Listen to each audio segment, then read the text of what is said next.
This weekend is going to be quite interesting when it comes to watching South Florida Bulls versus the South Carolina State Bulldogs. Now, do I believe that the South Carolina State Bulldogs have a chance? No. I think the bigger story is the South Florida Bulls got disrespected by both the coaches poll and the AP poll. They're not ranked. They were ranked, and then both those polls decided, hey, we don't like a group of five school in the top 25. So they're being disrespectful.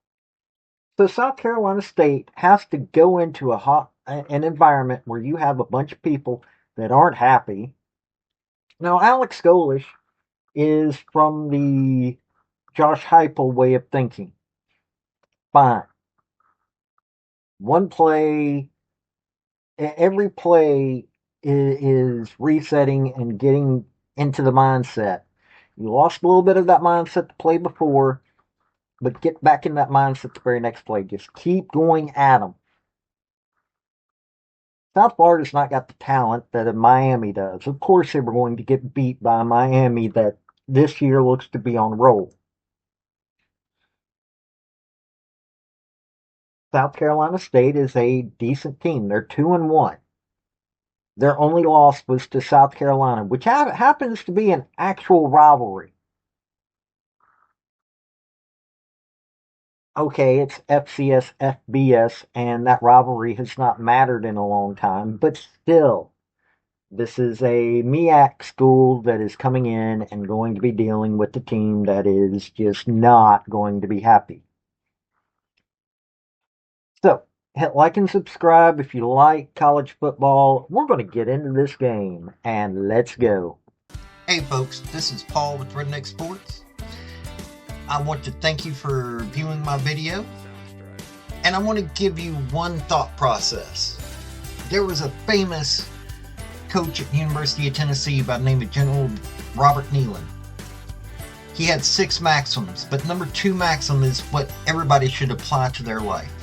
Play for and make the breaks. When one comes your way, score. That's how to live your life right there. Okay, we're going to start with the South Carolina State Bulldogs since they're coming into the Bay. Ryan Stubblefield, their quarterback, 39 of 66, so he's at 59.1% completion rate. He's got 500 yards passing, 3 touchdowns, no interceptions, been sacked 5 times, so he's not going to. Their offensive line is not holding. Their backup, William Atkins, the fourth, 27 to 47, 57.4% completion rate, and 293 yards. He's got no TDs thrown, but he's been sacked 5 times. They got a third guy in there who's 1 for 2. He's a wide receiver, so they've tried a couple of trick plays. Didn't get much. KZ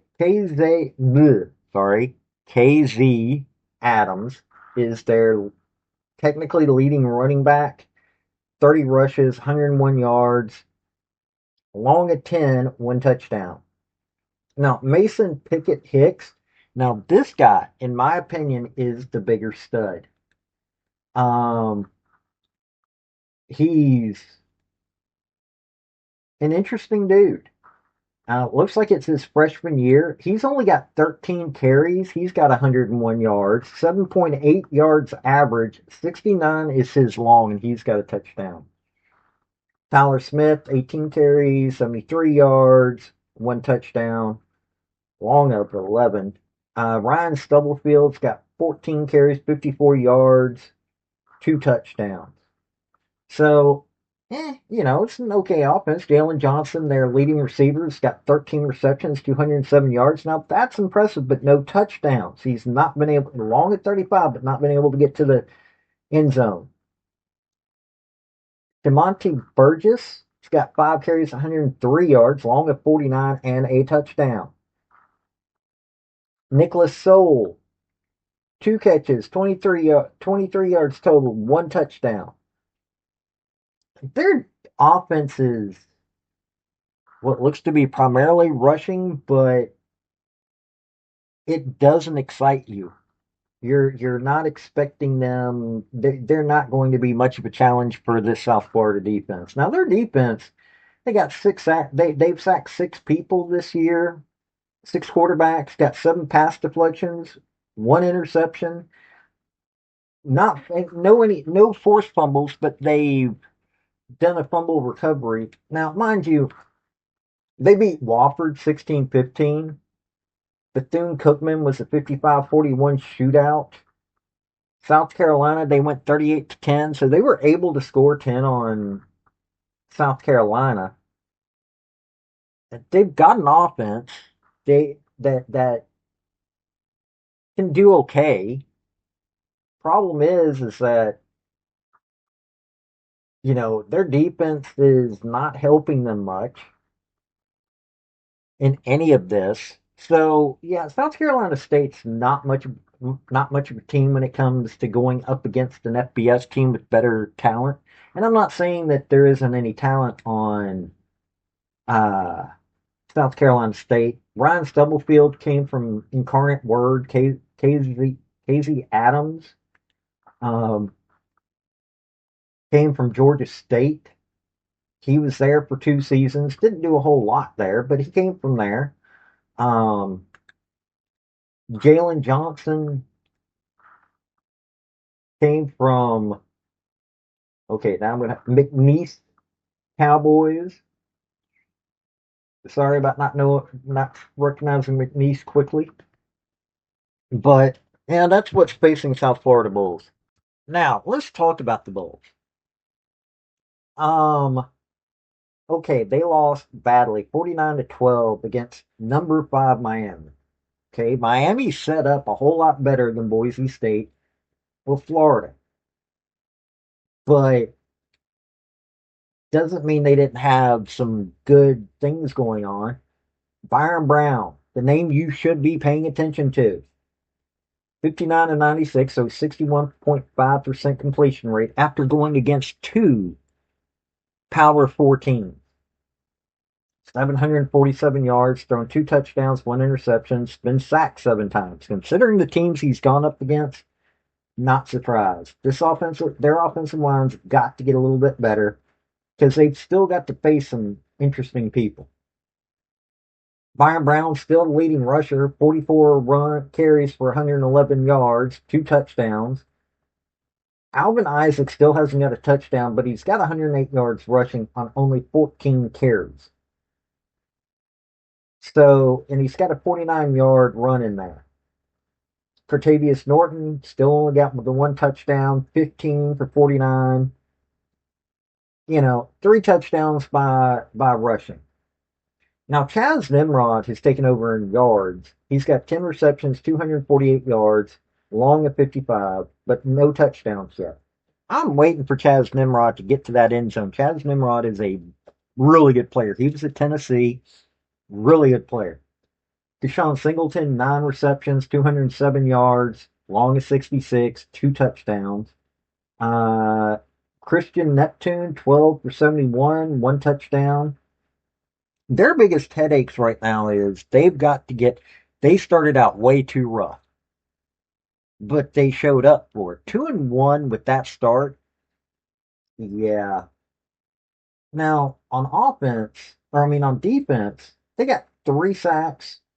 Considering who they were going up against, you're not surprised. Those offensive lines have dudes. 227 tackles, 8 passes deflected, 3 interceptions, 2 forced fumbles, 3 fumble recoveries. This defense, Galen Schuler, leading tackler, 29 tackles, deflected 2 passes, recovered 1 fumble. Mac Harris, 26 tackles, 2 sacks, and a forced fumble. This is a defense that is doing its job. Considering who they were going up against, this is not a,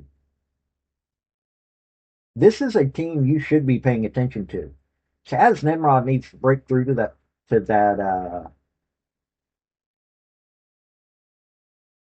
needs to break through to get a touchdown. They've got a couple of backups. Lachlan Hewlett's 1 for 1, uh, threw a TD. Gaston Moore he was at Tennessee. He came down to get some time last. So there is somewhat of a Tennessee connection there. Now Lachlan Hewlett is a freshman. Considering he's only thrown 1 and Gaston Moore's thrown 5, I think it's pretty interesting because Lachlan Hewlett seems to know what he's doing there.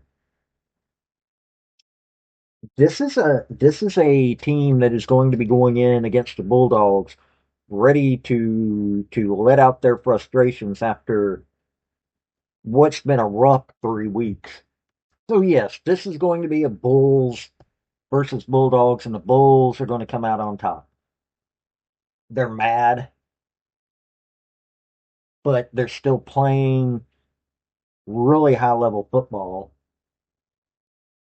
They're not going to be using this as a look ahead game. They're going to be looking at it as, okay, let's see where we messed up, because they start out against Charlotte the week after. They're starting conference play the week after. And okay, it's the Charlotte 49ers. But then they go to North Texas. Think about that.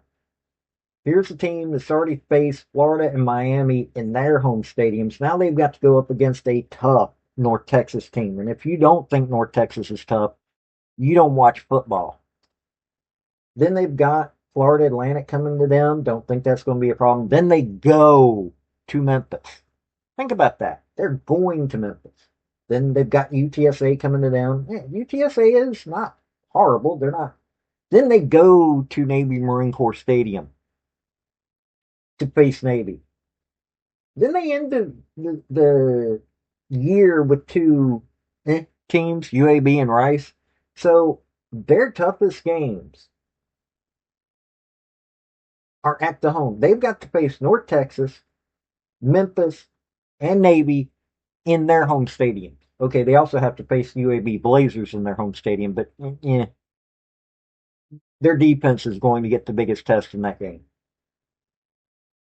UTSA, okay, Charlotte 49ers are what they are. Charlotte's about to be a better team, but not this year.